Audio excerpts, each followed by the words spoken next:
네, 경제 119. 경제민주화는 TV에 나오지 않는다. 토론회 한번 해보겠습니다.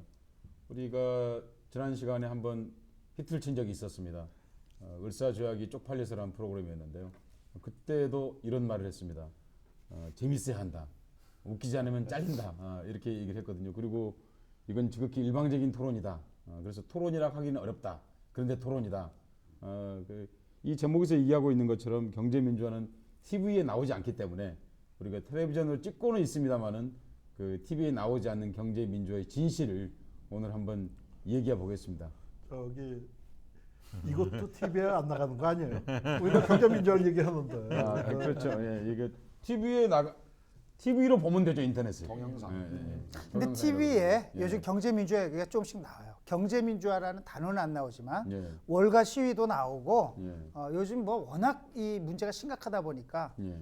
재벌 독식 경제 문제가 심각하니까 예. 그 관련된 얘기가 조금씩 나옵니다, TV에. 나오긴 나오는군요. 네. 그러니까. 그런데 그 월가 시위에 대해서 보도 나올 때 주로 무슨 경제 민주화처럼 나오지는 잘 않는 것 같은데 그냥 데모가 있다 이렇게 나오는 것 같은데요. 맞아요. 예. 그러니까 그 똑같은 장면을 내보내면서도 기자가 어떤 관점에서 그걸 보여주냐 굉장히 중요하지 않는가 하는 그런 생각이 들더군요. 왜 안 나오냐면요. 예. 제가 옛날에 기자 이제 방송사 처음 들어갔는데 그 부장 책상 깔판에 뭐 깔려 있더라고요. 그러니까 50대 기업 명단, 광고주 명단이에요. 예. 취재할 때 이 기업들은 다 보고 참고해라 하는 명단이 있더라고요. 그러니까 사실 요새 광고주 재벌 대기업은 청와대보다 힘이 더 세죠. 그때도 이미 그랬다 그 말씀이시죠, 그렇죠. 그렇죠? 30년 전. 지금은 훨씬 더 더하죠. 지금은 힘이 훨씬 더 세졌기 때문에 예. 이제 뭐 공룡 그때 이제 애기 공룡이었더니 지금은 큰 공룡이 된 거죠. 그러니까 그 경제민주화라는 거를 예. 지금 우리가 이제 헌법 119조가 예. 우리 경제민주화 조항인데 예. 그 김종인 박사가 예. 1987년에 우리 이제 민주화하면서 예. 헌법 만들 때 그 전두환 씨한테 가서 요거 넣읍시다 해가지고 넣었는데 나중에 기자가 물어봤어요. 예. 당신 그때 무슨 생각을 하고 경제민주화를 넣었냐? 그러니까 예. 그때 한 얘기가 지금 우리 홍 교수님 한 얘기 딱 그 얘기를 한 거야. 지금 공룡. 옛날과 다르다. 지금 가면 갈수록 재벌 권력이 비대해져가지고 이제 그 민주적인 권력 내지는 정치 권력을 통제할 수 없는 상황으로 가기 때문에 그러니까 이 시점에서는 경제민주화라는 걸 헌법에 반드시 못을 박아야 된다. 그렇게 얘기를 했는데 뭐 그게 좀 사문화돼 버려가지고 오늘 이 현실이 된 거죠. 현재 사문화되어 있는 겁니까? 그러니까 경제학자들이 보기에 우리 헌법의 19조가? 그 얘기 뭐 경제학자들이 볼 얘기가 아니고 국민들한테 물어보세요. 119가 달려오나? 이제 지금 유정일 교수가 앞서가는 바람에 지금 경제민주화 얘기를 지금 하고 있습니다. 이게 방금 앞에 시작해야 될 초점은 사실 TV 외에 나오지 않는 거가 초점인데 꼬이면서 하는 거지. 119조까지 지금 가버렸습니다. 최혜천 변호사 전 국회의원. TV에는 왜 경제민주화 얘기가 잘 안 나오는 거죠? 그게 핵심 아닐까요? 아까 말씀하신 이제 이미 재벌이나 예. 경제 공룡들이 자신들의 이해관계에 따라서 모든 걸 쥐락펴라 하니까요. 저도 잠깐 빗나갈까 봐 이야기하지 않았습니다만 최근 어느 재벌 기업에 대해서 엄청난 수사하고 있잖아요. 근데 신문에 거의 안 보이죠. 네. 과거 재벌 수사 같으면요 매일 일면 탑이고 9시 뉴스에 탑입니다. 전혀 나오지 않습니다. 어떤 기업이 여기서 공개해도 괜찮은데? 다 아실 겁니다. 저조차도 말을 못해요. 무서워. 그거 얼마 전에 그 아니, 저한테 살짝 가르쳐 주고 제가 얘기할게요. 아니 잘못하는 체제처럼 바뀌는 거예요 이제 보면요. 법률가가 말 못하는 그 공포의 핵심이 뭐예요? 모르겠어요. 솔직히 뭔지. 말해보세요.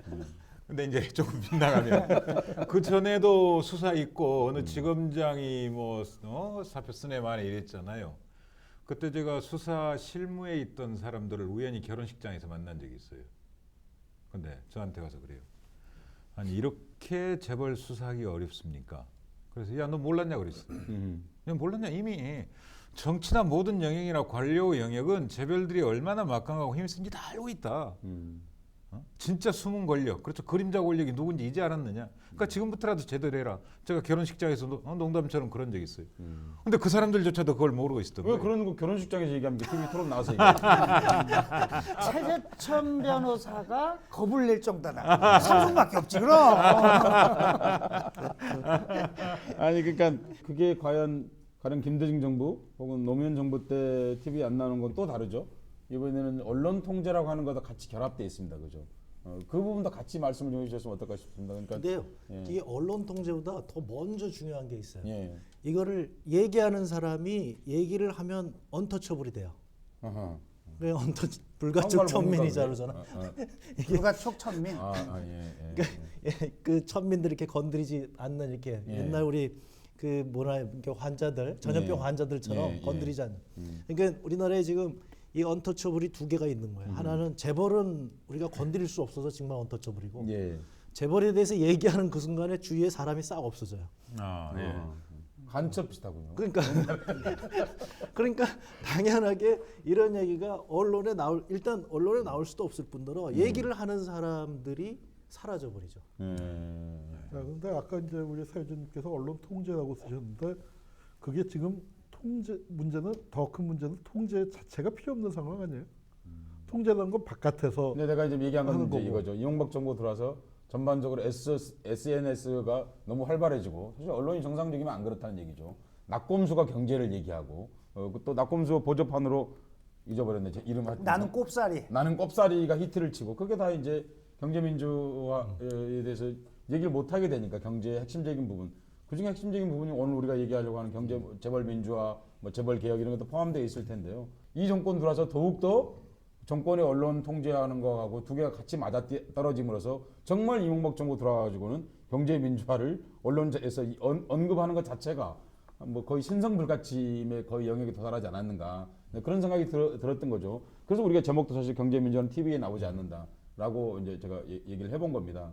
그러니까 그 좋은 얘기인데 예. 예, 이명박 정부가 뭐 악행을 많이 저질렀는데 뭐 예. 언론 통제한 것 그 중에 굉장히 중요한 나쁜 짓이고 거기에는 이의가 없습니다. 그런데 소위 재벌 공화국이 된 것, 예. 나는 이걸 이제 조금 어려운 말로 재벌의 구조적인 파워, 구조적인 힘이다 그러는데 예. 그거는 꼭 이명박 정부 들어와가지고 뭐 특별히 그렇게 커진 건 아니고 예. 그 전에 이미 많이 커지고 있었다는 사실을 우리가 간과해서는 안 되죠. 예, 그럼 그 얘기 한번 해볼까요? 그러니까 그 이명박 대통령 후보가 여기 있는 분하고 같이 경쟁하실 때 언제 그러셨어요? 요즘 데모를 많이 하셔가지고 노총 그 위원장 민노총 예. 위원장한테 듣기로 자기는 4년 동안 청와대에서 오라 소리를 한 번도 양대 노총이 다 그랬습니까? 한 번도 못 들었다. 근데 어떻게 재벌 총수들은 뭐 여러 번 가서 예. 밥도 먹고 특히 핸드폰으로 아무 때나 연락해라 뭐 이런 이 양반 비즈니스 프렌들리가 지극히 제한적으로 협소한 거죠. 국민 경제 전체에 대한 비즈니스 프렌들리가 아니라 그렇죠. 재벌 경제 프렌들리, 그렇죠. 독점 경제 프렌들리. 그분이 통이 크셔서 그래요. 그러니까 그게 뭐 그 정도는 돼야 그 비즈니스지. 예. 뭐 중소기업 뭐 그 정도 해갖고는 그거는 그냥 뭐. 근데 자기가 직접 오너십을 소극장 가지고 다니죠. 해본 적이 없는데 어떻게 통이 커졌을까요? 아니, 근데 그 욕쟁이 원래 할머니- 타고난 분이에요. MB노믹스 흔히 이제 말하는 MB 경제정책 그럼 제가 생각나는 게 부자 대세오라는 말이거든요. 그러니까 그걸 마치 사람들은 뭘로 들었냐면요. 자기 주문처럼 들었죠. 그렇게 말하니까. 근데 사실은 그게 그냥 기도문에 좀 비슷한 측면이 있어요. 부자 대세고. 그런 자기가 들으면 자기한테 치환해서 들으면 그렇다는 거죠. 그리고 이분이 또 하나 얘기했던 게 747 공약이었지 않습니까? 그래서 좀 이야기 좀 들어요. 사회자야 내가. 그러니까 나도 사회자예요. 아 그래요? 사회자가 여기다 있었어요? 말씀하세요. 예.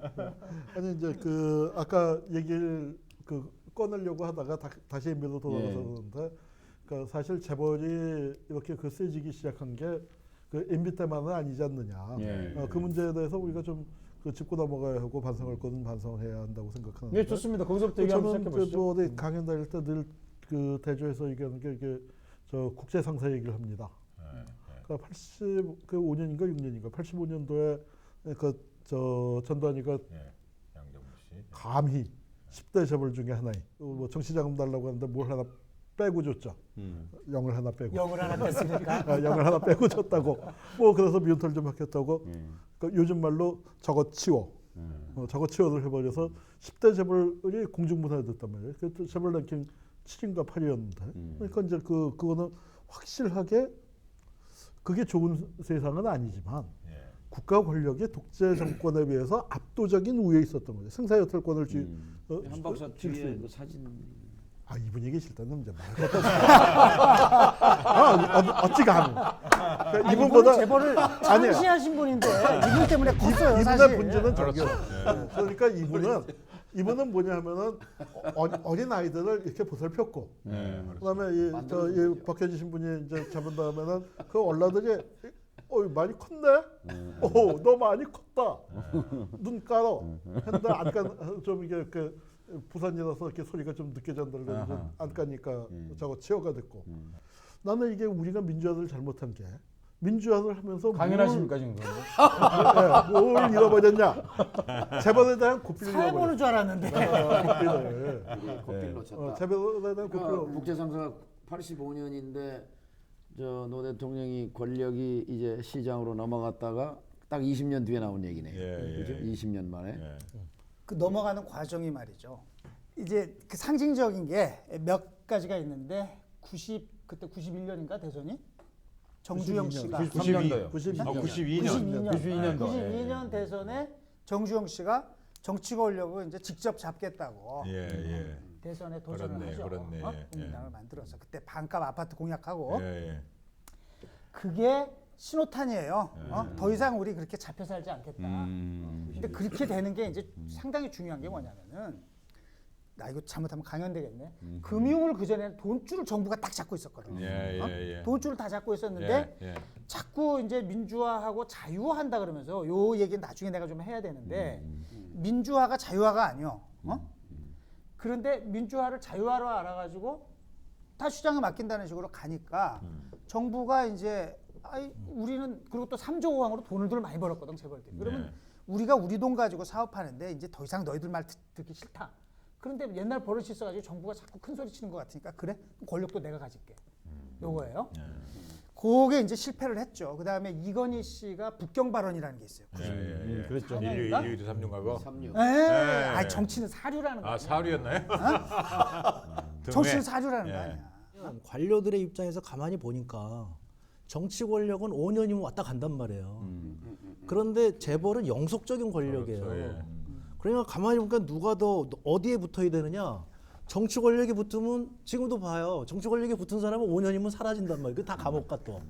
근데 이쪽에 붙으면 감옥도 안 가고 영원히 괜찮은 거예요 지금. 그리고 어디 갔는 줄 알았는데 또 나오고 또 나오고 그러잖아. 그게 이게 이제 바로- 민주화가 뭐냐면은 권력이 무엇인지를 진짜로 가르쳐 준 거예요. 권력이란 건 그러니까 박정희가 왜 힘이 셌고 전두환이 왜 힘이 셌냐면은 언제까지 할 줄 몰랐잖아. 끝이 없으니까 그게 청와대가 권력을 행사하는 큰 도구인데 그러니까